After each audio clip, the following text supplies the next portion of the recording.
Buenas, soy Mateo y vamos a resolver el siguiente ejercicio sobre el BJT. Empecemos. Bien, pero antes de entrar a resolver el ejercicio tenemos que recordar que era un BJT. Un BJT es un dispositivo electrónico, como este que estáis viendo aquí, ¿vale? Este es su símbolo, que tenía tres terminales: la base, el colector y el emisor. Y básicamente su función principal era la de amplificar. Nosotros metemos por aquí una intensidad pequeñita y por aquí sale una intensidad grande. Amplifica, ¿vale? Y también en vídeos anteriores, que voy a dejar por aquí arriba, vimos los tres estados del BJT, que son activa, saturación y corte. Estos estados tenían unas características, que por ejemplo en activa pues serían estas dos características, en saturación serían estas dos características, ¿vale? Y aparte tenían unas condiciones para que estemos en ese estado, ¿vale? Por ejemplo, para estar en activa tendrían que cumplirse estas condiciones de aquí. Para estar en saturación tendrían que cumplirse estas condiciones, ¿vale? O sea que tenemos estados, características de los estados y condiciones para estar en ese estado. Bien, pues una vez repasado esto, vamos con el ejercicio. Bien, pues entrando en el ejercicio nos dan este circuito de aquí. Aquí está nuestro BJT y nos dice el enunciado: si la tensión V1 son 12 voltios, las resistencias son 1 kiloohmio, 10 kiloohmio y 7 kiloohmio, y la beta, que suele ser una constante entre 120, 300, ¿vale? Más o menos. Nos dicen que es 120 en este caso. Nos piden calcular la tensión base-emisor, la tensión colector-emisor y las intensidades de la base y del colector. Lo primero que teníamos que hacer, si os acordáis, era todos los datos que nos dan en el enunciado ponerlos en el circuito, ¿vale? Entonces, por ejemplo, la V1 tenemos que ponerla, que son 12 voltios. Y la resistencia lo mismo. Tenemos que ponerlas en el circuito porque nos va a ayudar a hacer los cálculos más fácil después, ¿vale? Para no liarnos, básicamente.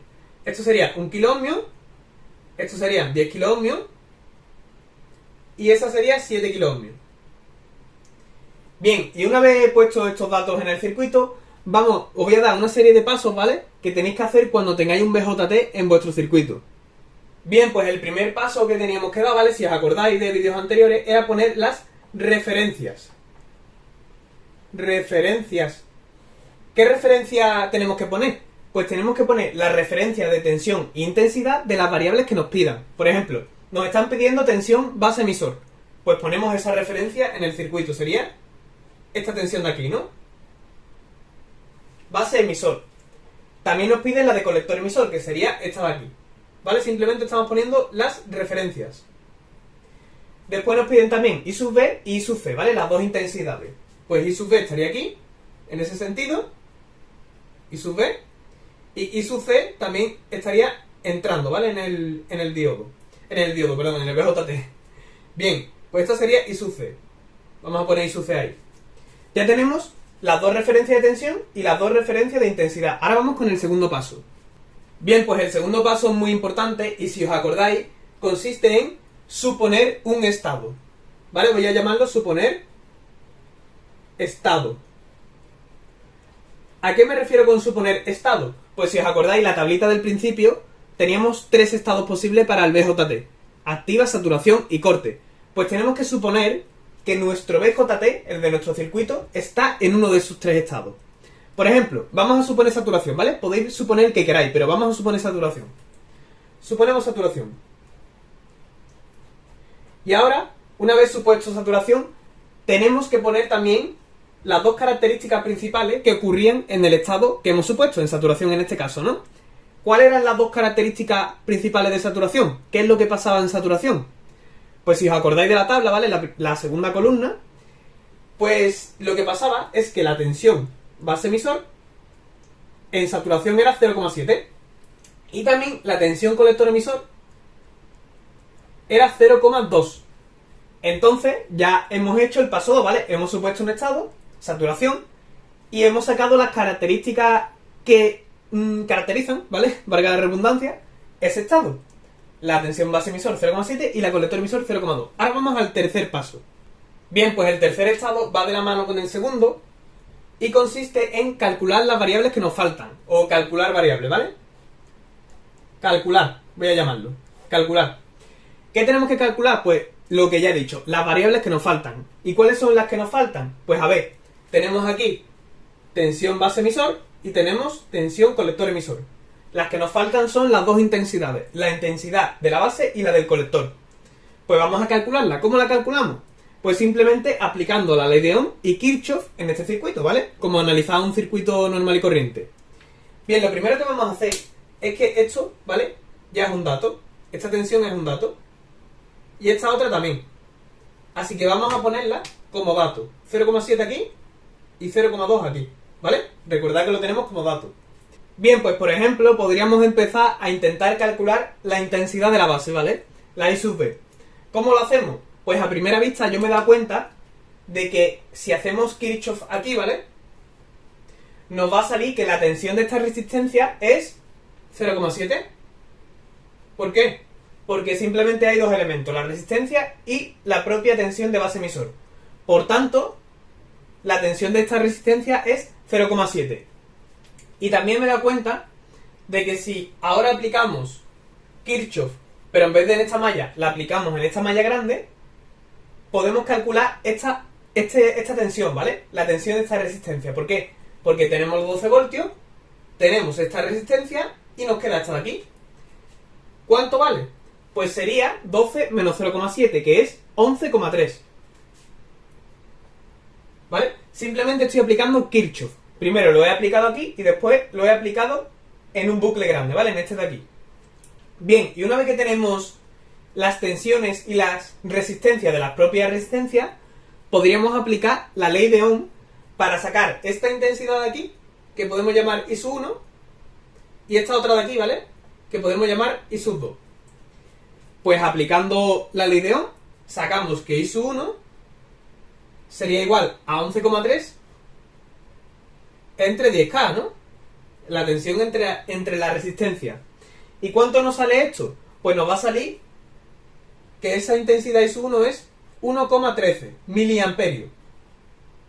1,13 miliamperios. ¿Y por qué es lo de miliamperio? Porque estamos trabajando con kiloohmio, ¿vale? Recordad que estamos trabajando con kiloohmio. Bien, y también podemos calcular I sub 2, ¿no? I sub 2, pues básicamente sería la tensión entre la resistencia, ¿vale? La ley de Ohm sería 0,7 voltios entre 7 kiloohmios. Si calculamos esto, pues nos va a salir 0,1 miliamperios. 0,1 miliamperios. Bien, pues ya tenemos estas dos intensidades. ¿Y qué pasa? Que si aplicamos Kirchhoff en este nodo de aquí, podemos sacar I sub B. ¿Por qué? Porque tenemos que dos intensidades están entrando, I sub 1 y I sub 2, y una está saliendo, que tiene que ser I sub B. Por tanto, pues I sub B es I sub 1 más I sub 2, ¿no? Las dos que entran es igual a la que sale. Y por tanto, 1,13 más 0,1 pues es 1,23 miliamperios. Ya tenemos la I sub B. Ahora tenemos que calcular la I sub C. Bien, chicos, pues he borrado un poco la pizarra por aquí abajo porque no tenía más espacio. Y os he puesto aquí las tres variables que llevamos calculadas. Las dos tensiones, que las sacamos de suponer el estado, y la intensidad I sub B, que la acabamos de calcular. Ahora vamos a la intensidad I sub C, la del colector. Tengo buenas noticias. Esta intensidad es más fácil de calcular, ¿vale? ¿Por qué?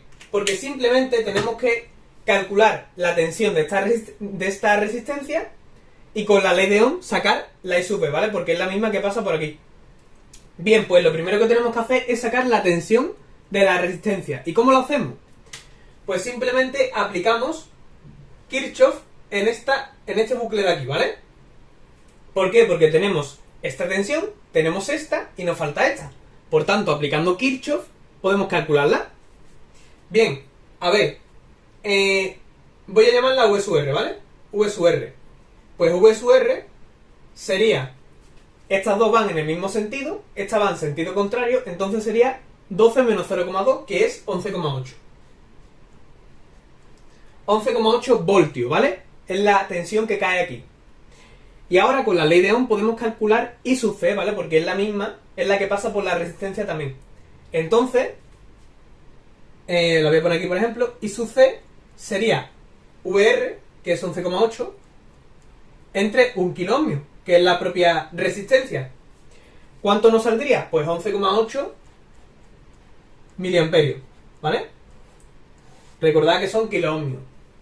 Bien, pues ya tenemos las 4 variables, las 2 tensiones y las 2 intensidades. Ahora vamos al último paso, al cuarto paso. Bien chicos, pues os he puesto aquí las 4 variables que hemos calculado, las 2 tensiones y las 2 intensidades, y vamos con el cuarto paso. El cuarto paso, si os acordáis de los anteriores vídeos, consiste en comprobar el estado, ¿vale? O simplemente comprobar. ¿A qué me refiero con comprobar el estado? Pues si os acordáis, en la tabla que os di al principio, por cada estado teníamos 2 características y 2 condiciones que se tenían que cumplir. Pues tenemos que verificar que esas 2 condiciones se cumplen. Por ejemplo, nosotros hemos supuesto saturación, ¿no? Las 2 condiciones para estar en saturación, si os acordáis, eran que I sub B tenía que ser mayor a 0 y que beta por I sub B tenía que ser mayor a I sub C. Vamos a verificar que estas 2 condiciones se cumplen. La primera, I sub B es mayor a 0, pues nos ha salido 1,23 miliamperios. Es mayor que 0. Entonces, está bien, ¿vale? Y la segunda, beta por I sub B es mayor a I sub C.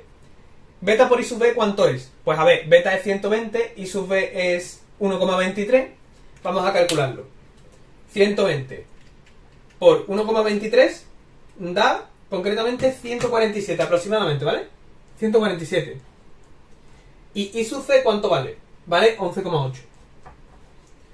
Entonces, ¿beta por I sub B es mayor que I sub C? Pues sí, por tanto también se cumple. Y como las 2 condiciones se cumplen, podemos decir entonces ya 100%, ¿vale? Que el estado es saturación y que el resultado del ejercicio es lo que hemos calculado, ¿vale? Esta es la solución. Una vez que hemos comprobado las 2 condiciones. ¿Qué pasaría si una no se cumple? Tendríamos que volver al paso 2 y suponer otro estado diferente. Pero hemos tenido suerte y se ha cumplido. Bien, pues espero que os haya gustado el vídeo. Si es así, pues dejadme un like. Y recordad que tanto en la descripción como en el primer comentario y básicamente en todas partes os voy a dejar más ejercicios, ¿vale? Para que vayáis repasando. Bueno, y eso es todo. Nos vemos la próxima. Adiós.